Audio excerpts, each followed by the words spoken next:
Իմ խոսքը սկսեց այնտեղից, որ դատան միայն այդ հաստ տալիս, որ հասկանա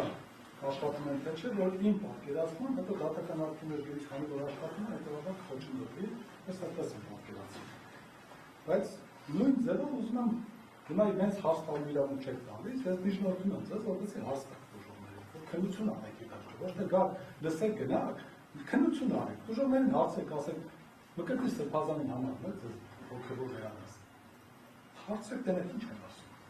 Եթե չեն համարում, տեսեք հուշում են նրանց։ Որովհետև իրանք քանի որ գործի երկու շահագրգռված են, հիմա հուշում են։ Եթե ասեն, որ հա, կընդունենք, որ հա։ Եթե ասեն չէ, դրանք բավոր չէ, ո՞նց է խոչընդոտելու այդ հոգևոր դիրքից իրեն։ Իսկ եթե հա, պատրաստ են ենթարկվել իր հոգևոր չգիտեմ, հազարարությունը այնտեղ կոչվում ցուցումը այնտեղ չգիտեմ, հա թե չէ։ Նայես ամեն ինչ պետք է հասկանանք։ Ի վերջո մի հատ էլ հարցնեք, ասեք, բավոր ձեզ օրինակ ոստիկանները այդպես պահպանում են։ Այդ իրավիճակում ո՞նց է կարծում կա, ինչ որ ձեր նկատմամբ ինչ-որ կոչում է։ Իսկ որ լինի չեք ասի մի անգամից իրավապահների դրա մասին։ Այդպես ամեն ինչ պետք է քննության առարկա դառնա, թե չէ աշխատում եք, թե չէ, հա, ուրեմն կոչիլոտ է դեռ չի լինում, էլի։ Հենց զգում եք, տեսնում եք ինչ է կատարվում։ Դա համար մեղադրող են հարց տվեք, ասեք, հագելի մեղադրող են, որ ասում եք առաջացանի դատարանի որոշում։ Այդ որոշումը կա հիմա։ Բեկամբաց է, չէ, չկա, չէ։ Շարունակում եք պնդել եք որոշման հիմնավորումները։ Դա տենեք ինչ ասում։ Հետո մեկ էլ հարց տվեք, ասեք, իսկ վերաքննիչ դատարանի որոշումը որ ստացել եք, չեք ստացել, օրինական ուժի մեջ մտածա, թե չէ։ Եթե ուժի մեջ մտածա, այդ ինչ եք ասում, որ դա ընդհանրապես ոչ մի նշանակություն չունի, որտեղ գնահատվել է այն փաստերը այդ բարիվերությամբ։ Այս հարցերը պետք է քննարկման առարկա դառնա, թե չէ ցենց ուղղակի գալ ասել, գնալ հետո որոշումների մեջ ինչ որ ձեռնարկում բաներ գրել։ Ձեռնարկը որևէ բան չկա, պարոն Սարգսյան։ Ես չգիտեմ, բարձրացա դատարանում։ Եստեղ երբ որ հարց բարձրացավ, ասեցին, որ փաստացի չի աշխատում, դատարանը արդեն ողջան հարց արեց, վերջինս փաստացի աշխատում է, փաստացի չեն աշխատում։ Որտեղ այստեղ կարծիք չէ, որ վերջինս փաստացի չեն աշխատում։ Դրա համար դա ճշգրտող հարց, որ փաստացի չեն աշխատում, դա ճշտ է։ Հարցրեք փաստացի աշխատում։ Այսինքն եթե եկել եմ ես որով ասում եմ, որ ես տեղի քահանան եմ, թե չի նշանակում փաստացի աշխատում է։ Ես էլ դատավոր եմ աշխատում, հեսա որոշում կայացնում Սրբազանի կառույցից կազատել։ Ես եմ տեքս ուզում։ Հետո դատարանում չէ։ Դատարանում նստած եմ, ինչ պատմության գցեմ վրաս ասեմ, ես էլ դատավոր եմ։ Հետո ինչ որ իրենք այնտեղ են ֆիզիկապես։ Այդ որ ասում եք փաստացի աշխատանք, ուրեմն եթե այդ հարցը ձեր մոտ առաջանում է, պետք է առաջանա շարունակությունը։ Այդ փող հարաբերություն գործատու տոն է։ Այդ որ փաստացի աշխատում է, ո՞ւմ մոտ է աշխատում։ Եթե տենց բանը հասել է նրան, որ տենց աշխատող, չաշխատող են քննարկում, այլ ոչ թե հոգևոր ծառայություն։ Դա պետք է հասկանանք ով է գործատում, ով է իրան ցուցում տալի, ով է որոշում ճիշտ ու սխալ իրա։ Հետո է ենթարկվում, ինչու չի ենթարկվում։ Այդ ամեն ինչը հարցեր, թե չէ մենակ ասել փաստացի ու շարունակություն չմտածել, այս նրանք երբ որ տար, երբ որ լսել, մենք էլ կհասկանանք, որ դատան իրոք ուզում է հասկանալ կա խոչընդոտման հավանականությունը։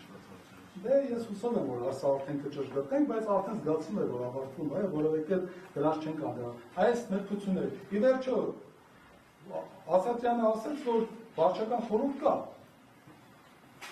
Հիմա իրա մոտ էլ է հարց առաջանում, ասում եմ պետք է հասկանանք, ի վերջո թեմի առաջնորդ կա, հոգևոր խորհուրդ կա, թե վարչական խորհուրդ կա, թե չկա։ Շատ պարզ։ Որպես այդպիսին թեմի առաջնորդ է,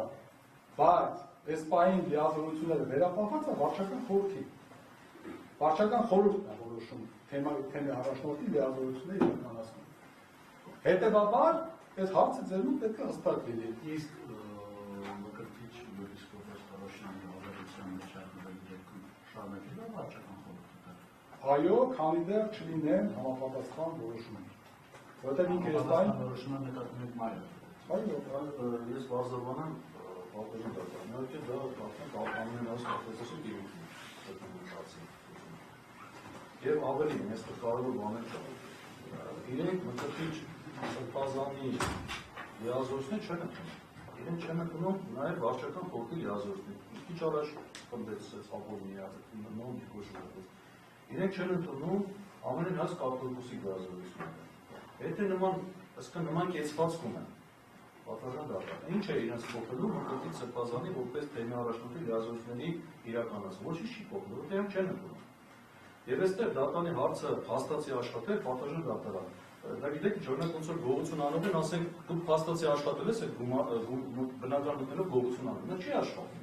Նա հակաօրինական վարկագիծ է դրսևորել։ Եթե նույնիսկ դատանի մա այս բանը չունի տեղեկատվությունը, դա գնահատի հակաօրինական թե ոչ, բայց դատանանոցում մի բան պետք է իմանա, որ եթե կաթողիկոս ամեն հայոց կաթողիկոսը կարգալուց արել, դա փաստ արել։ Այդ փաստը դուք չեք կարող չհամաձայնել։ Պատվաժան դատա։ Այդ փաստը, այսինքն իրենք հոգևորական չեն, եւ իրենք այսօր գտնվում են, եւ դա հանրային փաստ է, նաեւ որ իրենք գտնվում են այսօր այդ եկեղեցիները զավթել են, եւ այդ եկեղեցիների զավթման մեջ չի կարելի ասել փաստացի աշխատել, ում համար են աշխատում, դա իրենք որ աշխատում են, ինչ են անում։ Ասենք այդ եկեղեցիների գործունեության ժամանակ իրենք ում են հաշվետվություն տալիս։ Հայաստանի վարչապետին թե ամեն հայոց կաթողիկոսում են հաշվետվություն տալիս։ Իրենք ում համար են աշխատում, շատ կարևոր հարց է։ Իրենք իրենց համար են աշխատում, ում համար են աշխատում։ Եվ այստեղ չի կարելի կարծում օգտագործել աշխատում եք փաստացի չեն, փաստացի ապօրինի վարկագիծ են դրսևորել իրենք եւ դրսևորում։ Իրենք զավթել են հայ առաքելական սուրբ եկեղեցու սեփականության իրանքով պատկանող երկու եկեղեցական տարածք։ Եկեղեցու կամքին հակառակ։ Սա ուրիշ հարց է, քրեական պատասխանատվության հարցեր է բարձրանալու ապօրինի գույքը օգտագործելով վնաս պատճառը։ Սա առանձին հարց է լինելու, իրենք դա ուրիշ հարց է։ Իրենք դրա համար են պատասխանատու։ Բայց այս պահին դատանը առնվազն ունի հետևյալ, իրենք հոգևորական չեն, ինչքան էլ մարդ իրեն համարի հոգևորական, մեկ իրեն համարում է Նապոլեոն, Նապոլեոնը չդառած, վարչապետ դարձավ։ Հայ առաքելական սուրբ եկեղեցին իր դիրքորոշումը պաշտոնական հայտնել է, որ այս երկու անձինք հոգևորական չեն։ Այս փաստը չի կարող դատանը անտեսել, ուղղակի չի կարող։ Իսկ եթե դատանը անտեսեց իրենց համարից հոգևորական մի հատ էլ իշոր միջամտություններ արեց, սա կնշանակի խախտվում է ուղղակի եկեղեցու ներքին գործին խառնվելու օրենսդրական արգելքը։ Եվ ամենակարևորը, որևէ փաստարկ չընչեց, որ Մկրտիչ Սրբազանը կարող է իրենց ուսմունքների վրա ազդել։ Իրենց փոխաշխատելու խոչընդոտման վրա ազդում է, այդպես է մտածում։ Իրենց, չգիտեմ, եկեղեցի շահագործի վրա ազդում են բոլորը։ Կարող ասել, ես էլ եմ ազդում իրենց վրա, խոչընդոտում եմ իրենց պատկերացնելով։ Բայց հարցը հետևանն է, դատան համար էական նշանակություն մեկ բաց։ Խոչընդոտում են, արդյոք կարող է խոչընդոտել իրենց ուսմունք տալու իրավունքին։ Այնքան իրենք այսպես չունեն այդ համարձակությունը, որ իրենց ուսմունքները պնդեն, կարծես թե ունեն այդ համարձակությունը, նույնիսկ իրենք ասում են, որ իհարկե դա հանդեպություն համարձակություն չեմ ուզում գնահատական տամ, հետագայում կորոշվի։ Բայց իրենք կարծես թե այդ խնդիրը չունեն։ Իրենք ասում են, մենք որևէ մեկին չենք ընդունում։ Չեք ընդունում, Մկրտիչ Սրբազանը ձեր ուսմունք տալու վրա չի կարող ազդել։ Չի կարող ազդել, ուզել չի կարող։ Ի վերջո դատանը կարող է միջոցներ կիրառել, օրինակ իրենցից որոշակի հեռավորություն պահպանել։ Մկրտիչ Սրբազանը, եթե շատ է